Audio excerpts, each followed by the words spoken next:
భయ జస్ట్ ఇప్పుడే పుష్ప 2 సినిమా నుంచి అయితే రావడం జరిగింది. సినిమా గురించి మాట్లాడబోయే ముందు అల్లు అర్జున్ గురించి మాట్లాడాలి భయ్య. అల్లు అర్జున్ అయితే ప్రాణం పెట్టి తీశాడు భయ్య. సినిమా అయితే నిజంగా ఒక్కొక్క సీన్ ఒక్కొక్క డైమండ్ లాగా ఉంది. ఇంకా ఆయన తప్ప ఆ పుష్ప క్యారెక్టర్ ఇంకా ఎవ్వరు చేయలేనట్టుగా జస్టిఫై చేశారు. ఆ పుష్ప క్యారెక్టర్ కి అంత బాగా చేశాడు అల్లు అర్జున్ అయితే. ఇంకా సుకుమార్ కూడా స్టోరీ లైన్ ఎలా రాసుకున్నాడో ఏమో తెలియదు కానీ ఒక్కొక్క సీన్ గూస్ బంప్స్ తెప్పిస్తుంది భయ్య. లిటరల్లీ ఇప్పుడు కూడా మైండ్ లోంచి వెళ్ళట్లా ఆ క్యారెక్టర్స్, ఆ విజువలైజేషన్ ఎగ్జాక్ట్లీ చింపి పాడేశాడు. తరువాత శ్రీవల్లి గురించి మాట్లాడుకున్నట్టయితే తను కూడా ఇరగదీసింది by acting. Pushpa 2 story line మొత్తం సగం దాకా ఆమె చుట్టే తిరుగుతుంటుంది. ఈ సినిమాలో టోటల్లీ 4 సాంగ్స్ అయితే ఉండడం జరిగింది. ఇంకా డిఎస్పీ కూడా బ్యాక్గ్రౌండ్ స్కోర్ ఇచ్చి పడేశాడు. అసలు first half an hour 1 hour దాకా స్టోరీ లైన్ మొత్తం స్మూత్ గా వెళ్ళిపోతుంటది. తర్వాత స్టార్ట్ అవుతుంది భయ్యా అసలైన జాతర. ఈ స్టోరీ మొత్తం టోటల్లీ 2 పర్సన్స్ మీద డిపెండ్ అయి ఉంటది. ఒకటి శ్రీవల్లి మీద, ఇంకొకటి పుష్ప వాళ్ళ అన్న కూతురు మీద. శ్రీవల్లి మీద ఎందుకంటే పుష్ప ఏదో పని మీద ఫస్ట్ టైం సీఎం గారిని కలవడానికి వెళ్తుంటాడు. ఆ టైంలో శ్రీవల్లి వచ్చి నువ్వు సీఎం గారితో ఒక ఫోటో తీసుకో, 10 మందికి చెప్పుకోవడానికి గొప్పగా ఉంటది అని చెప్పి పంపిస్తుంది అనమాట. అక్కడ సీఎం గారిని ఫోటో అడిగితే ఆయన నీలాంటి స్మగ్లర్ తో ఫోటో దిగితే నా పరువే పోతది అని చెప్పి ఫోటో ఇవ్వడనమాట. అది విన్న పుష్ప బయటికి వచ్చి కొద్దిసేపు ఆలోచిస్తాడు. ఆలోచించాక వెళ్లి ఎంపీ గారితో ఒక ఫోటో అయితే దిగుతాడనమాట. అది చూసిన ఎంపీ నాతో ఎందుకు ఫోటో దిగుతాన్నావు అంటాడు. అప్పుడు పుష్ప శ్రీవల్లి చెప్పింది కాబట్టి అంటాడు.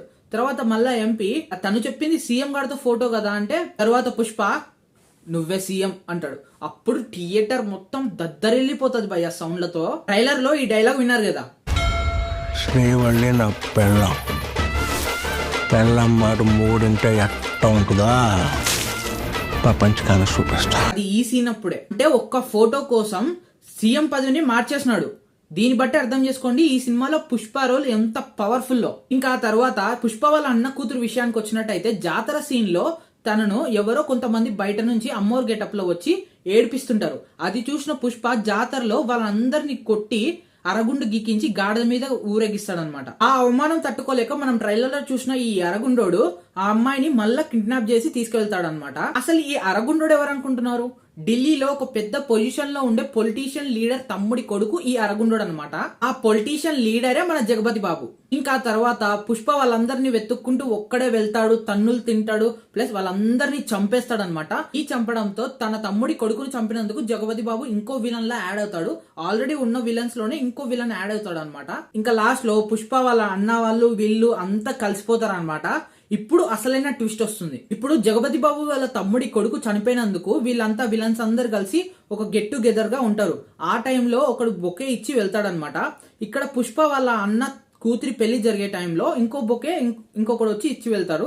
ఇదంతా ఒకడు కొండ మీద నుంచి చూస్తుంటారు. కొండ మీద నిలబడుకొని ఉంటారనమాట. అప్పుడు ఆ కొండ మీద నుంచి ఒక బటన్ నొక్కగానే 2 బొకేస్ లో ఉన్న బాంబ్స్ బ్లాస్ట్ అయిపోతాయి. ఇంకా పుష్ప ఉన్నాడో చనిపోయినాడో మనకైతే తెలీదు, అండ్ విలన్స్ కూడా ఉన్నారో లేదో మనకైతే తెలీదు. ఇదంతా పార్ట్ 3 లో మనం చూస్తామన్నమాట. ఆ ఉద్దేశం ప్రకారం ఆ కొండ మీద బాంబ్ బ్లాస్ట్ చేసింది విజయ్ దేవరకొండ. ఎందుకంటే ఆల్రెడీ పుష్ప 3కి విజయ్ దేవరకొండ విలన్ గా సెలెక్ట్ అయిపోయాడు. కాబట్టి విజయ్ దేవరకొండనే ఆ బాంబ్ బ్లాస్ట్ చేసి ఉండొచ్చు. ఎందుకంటే పుష్ప కట్టుకున్న సామ్రాజ్యం అంతా దక్కించుకోవడానికి. ఈ మూవీలో సుకుమార్ గారు 3 సస్పెన్స్ సీన్స్ అయితే వదిలారనమాట. అవేంటంటే స్టార్టింగ్ లో ఒక కంటైనర్ పోర్ట్ లో పుష్పని జపానీస్ వాళ్ళు ఇక్కడ కాల్చినప్పుడు పుష్ప వాటర్ లో పడిపోతాడు. తర్వాత బయటికి రాడనమాట. అదొక సస్పెన్స్. ఇంకొకటి ఈ లాస్ట్ లో పుష్ప బతుకున్నాడో చనిపోయినాడో అది మనకు తెలియదు. ఇంకొకటి ఏంటంటే ఇంకా లాస్ట్ లో బాంబ్ బ్లాస్ట్ చేసినది ఎవరు అనేది మనకు చూపించలేదు. ఇంకొకటి ఉంది, అదేంటంటే బన్వర్ సింగ్ షికావత్ సెకండ్ పార్ట్ లో సగం దాకే ఉంటాడు. తర్వాత ఎక్కడికి వెళ్ళాడో మనకైతే చెప్పలేదు, చూపించలేదు. ఇది మనకు సస్పెన్స్ లా వదిలిపెట్టాడు అనమాట సుకుమార్ గారు. సో ఓవరాల్ మూవీ అయితే చాలా బాగుంది భయ్య, చాలా బాగుంది. తప్పకుండా వెళ్ళి చూడొచ్చు. ఈ సినిమాకి నేను ఇచ్చే రేటింగ్ వచ్చేసి 9.8. ఇక్కడ వరకు ఈ వీడియో చూసారంటే మీకు తప్పకుండా నచ్చే ఉంటుంది అనుకుంటున్నా. నచ్చితే ఒక లైక్ చేయండి, నచ్చకపోతే ఒక డిస్లైక్ కూడా చేయండి, ఏం పర్వాలేదు. అండ్ మన ఛానల్ ని మరిన్ని మూవీ అప్డేట్స్ కోసం మన ఛానల్ ని సబ్స్క్రైబ్ చేసుకుని పక్కనే వచ్చిన బెల్ ఐకాన్ ని యాక్టివేట్ చేసుకోండి. Thank you for watching.